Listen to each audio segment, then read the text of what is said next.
motion as proposed by Peggy Nash from Parkdale High Park is to get a national standard for Canada with regards to water. What we want to see in this national standards is no bulk water exports. That's a given for us.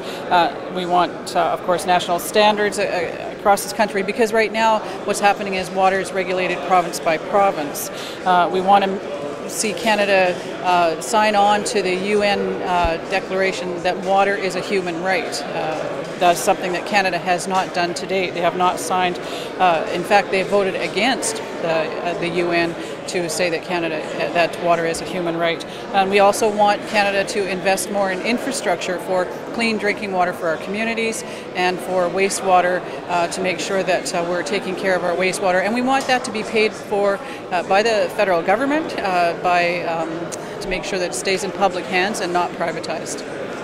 Well, the Security Prosperity Partnership, which is the joint discussions by U.S., Canada, and Mexico, is very worrisome, because when water is on the table, if they're talking about water in the context of sharing our water resources, we know that our thirsty neighbors to the south, the U.S., are the biggest users of water in the world, and Canada is number 2.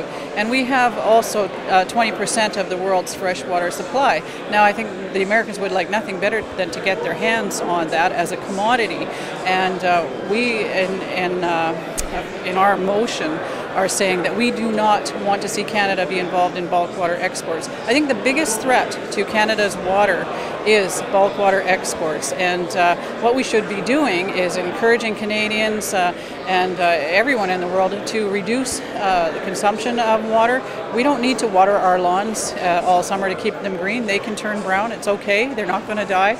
We have to start thinking differently about our use of water. Right now, Canada does not export bulk water, but Canada has not signed on to the UN to say that water is a human right, and so therefore we could commodify it. We're saying that Canada shouldn't do that.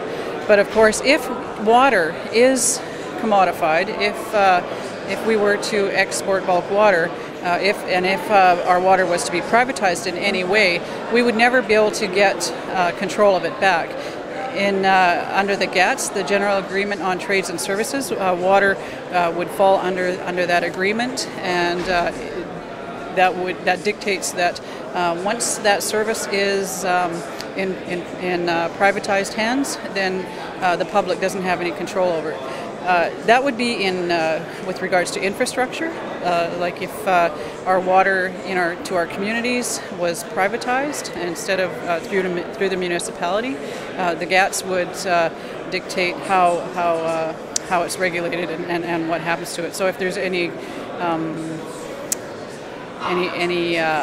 trying to think, sorry, the words for here, but just that if, like I say, if it's privatized, then we would not be able to turn off the tap. The municipality, if there was a shortage in the municipality, that's where I was going with this, if there's a shortage in the municipality where the water was privatized, the municipality would not be able to say to the private company, sorry, but you can't have control of our water anymore, we want it for ourselves. The tap would not be able to be turned off. It's still a big concern. That's the problem. Nothing has really happened. There's rumblings. What's happening now is this government has put water back onto the table in the Security Prosperity Partnership discussions, and that could lead to the commodification of water. We're under enormous pressure in Canada by the U.S. and Mexico and other countries in the world to export our water in bulk, and that's the threat. So as long as we don't have any regulation or standards in Canada to say how we will control our water, if it's done province by province, it could happen that a province decides to export bulk water.